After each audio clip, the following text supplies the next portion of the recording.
Artisans en or, des artisans des métiers de bouche de la région au savoir-faire d'exception. Artisans en or, une action portée par la Chambre des métiers et de l'artisanat avec le soutien du Conseil régional et des fonds européens. Ravi de vous retrouver. Et oui, pour vous, je suis toujours à la recherche des artisans de qualité.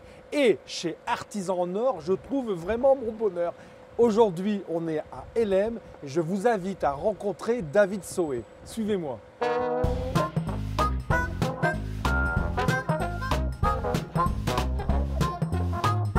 Ah voilà, je suis dans la boutique de David. Bonjour David. Bonjour Yannick. Alors il y a du monde, hein. Je vois que ce matin ça défile. Les gens viennent acheter leur pain frais, ils viennent acheter leur croissant, les enfants passent. C'est bon signe alors. C'est bon signe. Alors vous êtes installé ici depuis combien de temps? Alors ici depuis 2006. Ah 2006. Ouais. Mais même si vous êtes installé depuis 2006, c'est une vieille histoire. C'est une vieille histoire familiale, oui tout à fait. Avec papa, maman, la fils, sœur, le fils. Le fils 16 ans et je l'ai vu tout à l'heure, il était petit-fils, en train de travailler. Et voilà, et mon épouse également. Pourquoi Artisan en or? Artisan en or, c'est une démarche pour rassurer le client. C'est une démarche de qualité de produits et de services. Alors rassurer le client sur quoi? Sur l'origine des produits par exemple. Donc on travaille exclusivement avec des producteurs locaux. Pour le beurre, les œufs, le sucre, les farines. On a des fournisseurs qui jouent le jeu et on a d'excellents produits dans la région. D'accord. Alors qu'est-ce qu'on va faire ensemble? Alors je vous ai concocté une petite recette simple pour les ménagères qui voudraient éventuellement essayer. Quoi. Ouais. Une petite tartelette aux noix. J'adore ça. Caramel et noix. Allez, on va mettre le tablier. Ouais. On va bosser. On est parti. Allez, on y va.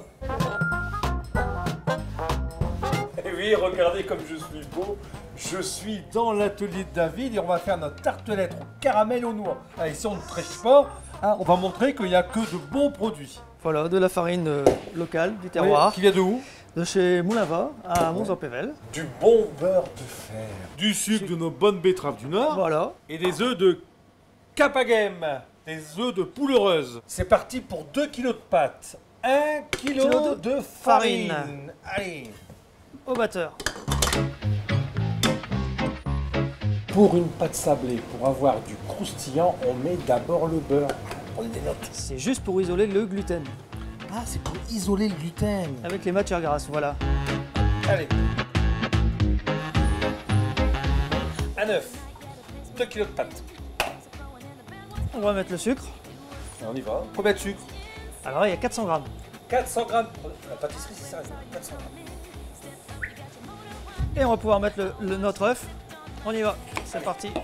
Regardez, ma pâte sablée est prête. On va la laisser reposer un petit quart d'heure. Voilà. Juste pour qu'elle revienne en température, À c'est ça? température pour le beurre. Allez, voilà. on y va. Et là, les amis, on va étaler notre pâte.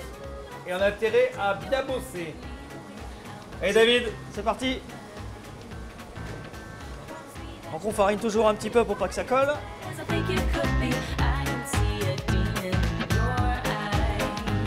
La pâte sablée est fragile, donc dans ce métier-là, rapide, mais jamais brutal. brutal. On va découper des petits fonds pour mettre dans nos moules de tartelettes.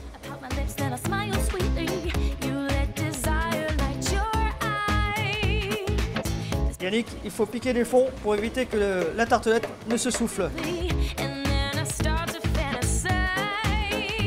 12 minutes à 165 degrés. Allez.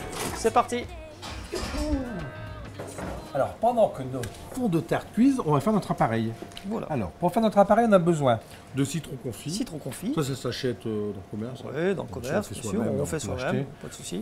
Ensuite, du sucre avec un peu de glucose. Avec un peu de glucose. Ça, c'est pour attendrir le sucre. Voilà, puis pour éviter qu'il cristallise rapidement. Voilà. La crème fraîche, Du chocolat. du chocolat. Bon chocolat. Ah ouais. Pas faut. chocolat, Non, non, n'importe quoi. ouais, ouais. Du miel Du miel et des noix. Allez, on y va. On va d'abord couper Bon, on les coupe. nos petits citrons en petits cubes. Alors ici, on va faire une seule plaque, donc il nous faut 400 grammes de citron confit. Oui, 400 C'est-à-dire que citron toutes nos confit. quantités qui sont ici, on va les diviser par deux. Voilà. 500 grammes de sucre et un demi-litre de crème. On fait fondre notre sucre et on laisse réchauffer notre crème. Alors vous avez vu, avec une belle casserole comme ça en cuivre, le caramel, il se fait tout seul. Plus vous le laissez longtemps, plus vous aurez de l'amertume dans votre caramel. Le petite astuce, c'est que quand on va verser sa crème pour décuire son caramel, on met du... On met toujours de la crème chaude Pourquoi? pour éviter le choc thermique, sinon ça fait des ébullitions énormes, comme un volcan.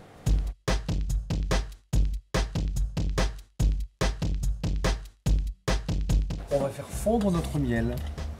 Qu'est-ce qu'on prend comme miel, David? Oh, du miel toute fleur, ça ira très bien pour ce genre de recette. Ça sent très Ah, ça sent très bon. Allez, notre citron, tout doucement, faut pas s'éclabousser, parce que c'est très chaud. On va verser sur les noix, ce sera facile à mélanger. Attention de ne pas se brûler. Et notre chocolat. Et notre chocolat qui va fondre avec la chaleur. Notre recette est terminée, maintenant il ne nous suffit plus de remplir. Notre petite tartelette. On y va. Et on est généreux. Hein. Voilà. Alors le caramel est Chez encore... Artisan en Or, on est généreux. Voilà, voilà. Et chez David, de père en fils, on est généreux. Notre métier, avant tout, c'est de faire plaisir.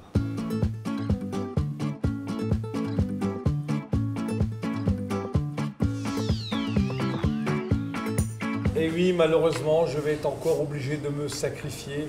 Et on va manger notre petite tartelette qu'on a laissé reposer une petite demi-heure en... Voilà, juste le temps de Frigidaire, la laisser voilà. refroidir. Merci beaucoup David, merci de ta gentillesse. Vous tutoyer parce que Bien sûr, Yannick. il y avait une super bonne ambiance, le papa, toi, ton fils, ton épouse, ta sœur, cette ambiance familiale, joyeuse, hein, des gens du Nord. Et on dit à nos téléspectateurs, à la semaine prochaine. À la semaine prochaine, bon appétit. Artisans en Or, des artisans des métiers de bouche de la région au savoir-faire d'exception. Artisans en Or, une action portée par la Chambre des métiers et de l'artisanat avec le soutien du Conseil régional et des fonds européens.